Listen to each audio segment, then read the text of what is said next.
Yaptığın ihanet dün gibi aklımda, unuttum zannetme, bıraktım zamana. İntikam soğuk bir yemektir ama çektiğim acının bir bedeli var. En büyük yarayı sen açtın bende, düşmandan görmedim ben böyle darbe.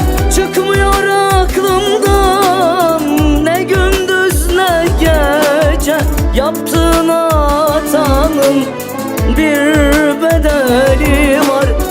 Çektiğim acının bir bedeli var. En büyük yarayı sen açtın bende, düşmandan görmedim ben böyle darbe.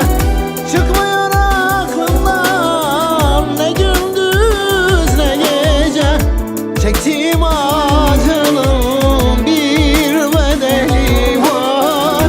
Yaptığın hatanın bir bedeli var.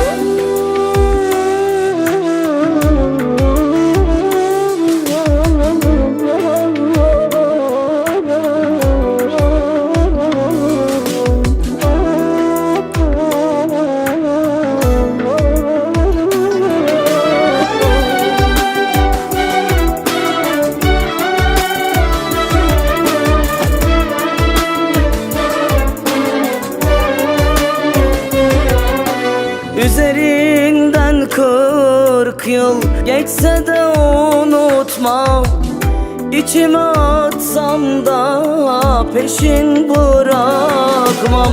Yaptığım kalleşlik ben bunu yutmam. Kapanmaz bu davam, bir bedeli var.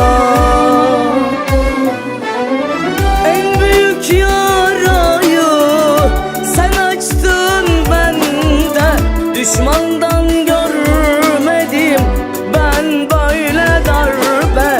Çıkmıyor aklımdan ne gündüz ne gece, yaptığın hatanın bir